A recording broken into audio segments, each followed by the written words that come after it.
Welcome back to the channel. Today we are still shooting these old tobacco fields and farms, and we are setting up for another shot here. And this is a farm that was active when I moved to central Kentucky in '93, growing tobacco. I really couldn't tell you the last time this was actually used. At some point in the last, I don't know, 6 years or so, I have seen them cut it once for hay, and I've seen them once have cows in there, but I feel like that was more of a one-off than a change in their industry.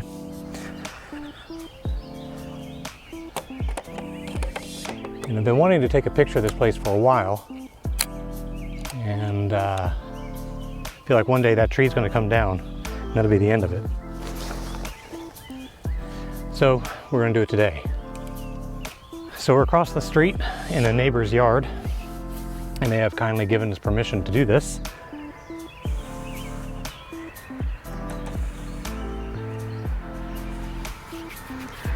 We're roughly focused. The sun's going down, so we're going to make this as expedient as we can.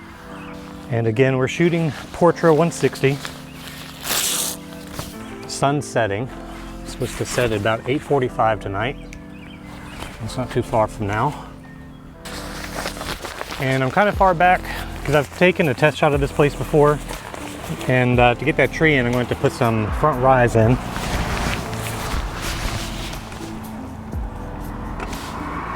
And I want that whole tree. And this camera has some front rise from the, there we go, from a screw adjustment, and then it's got front rise from knobs, and I'm having to use both. Make sure my corners didn't cut off.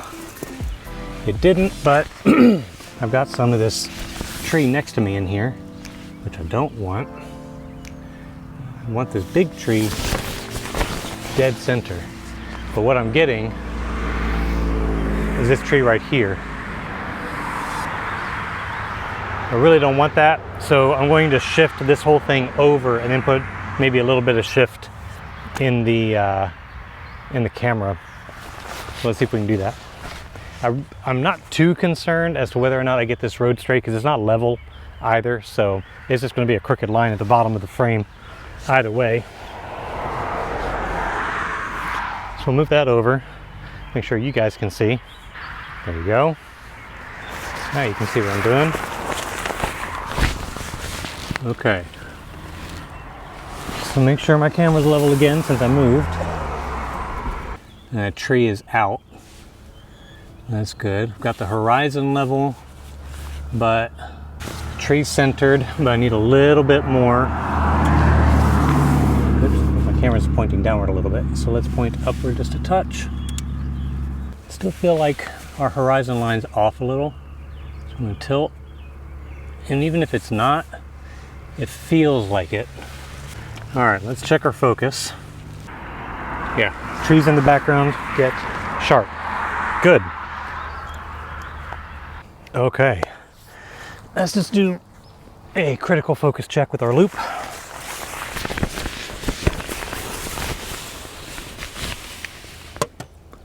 Oh yeah, that's pretty good. And we'll check our time. Okay, we're actually a little bit away from sunset. So let's see if we can get you a view of my ground glass. So here's what I'm seeing.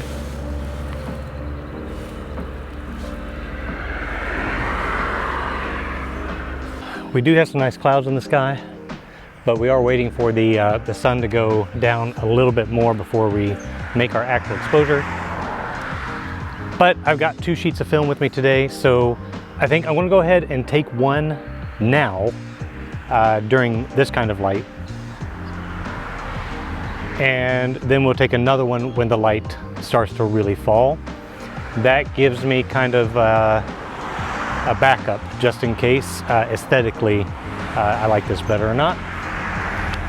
So let's load the film up and take a first shot. Of course, we're going to meter.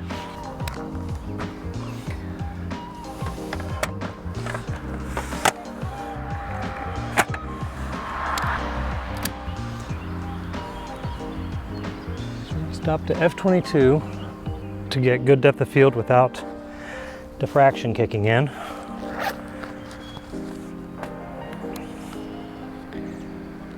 And it's going to be hard to get kind of a meter reading from here. I am in the shade a little bit more than that tree. So we're going to make our best judgment here and try not to get hit by cars.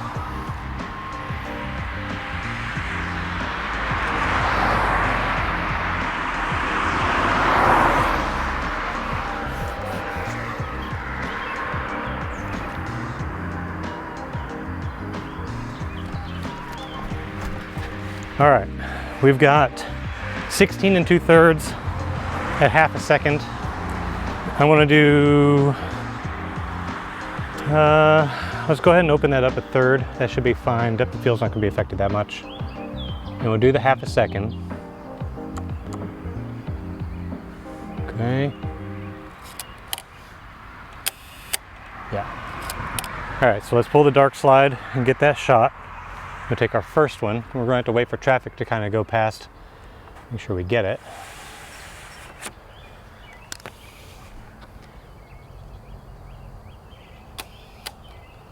All right.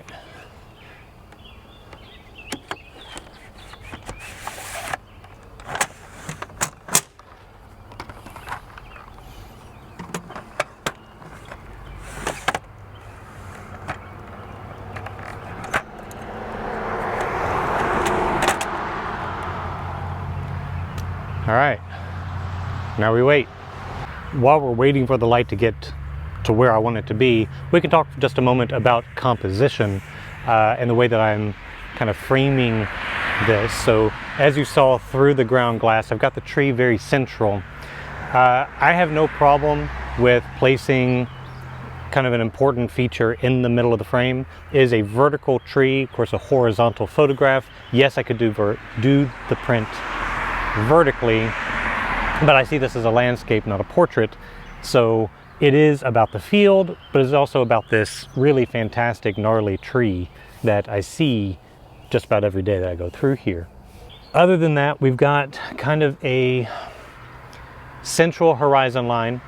The field does go up in a hill, so it is kind of central in there. I do have the power lines. I'm not concerned about any of those because this is a documentation of a place. I'm not trying to idealize any particular sort of landscape mindset.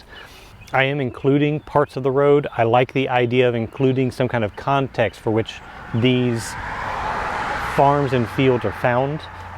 Conceptually, that is kind of important to me, so it's not just a photograph of a farm and kind of the idyllic farm scenery, pastoral photos. This is not the sort of work that I'm interested in doing. This is, I guess you could kind of classify it as the new topographic sort of mindset, and not really, I don't really see myself as that sort of genre or group of artists, but I do like the idea of things that are lost. And in this case, that would be a agricultural lifestyle that was sort of unique to this area with the tobacco farms that were so prevalent throughout the 20th century. Now, with smoking being not nearly as important to culture in the US right now, and it's really kind of started to die away. It's not a bad thing. These farmers are kind of finding themselves in a place where they just can't make a profit doing that. And the land here is not really great for corn or other kind of crops. That's not really enough land for a big sort of industrial farm. So what you end up with is a farm that isn't big enough for commercialized farming of food, The cattle industry here is not the biggest industry. They can make some money, but not like they were with tobacco. What used to grow here really great was hemp. But with marijuana being made illegal throughout the country, hemp was as well. And so industrial hemp may make a comeback, in which case these farms may be revitalized. But who knows if the family that owns this place is even interested in growing stuff again. They may not be.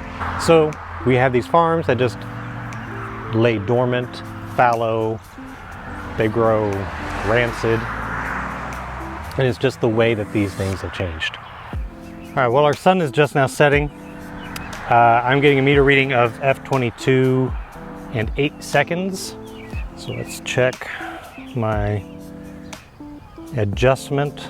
It's 15-second exposure.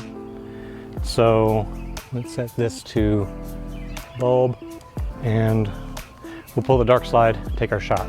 And we're going to use a timer here on my phone for those 15 seconds.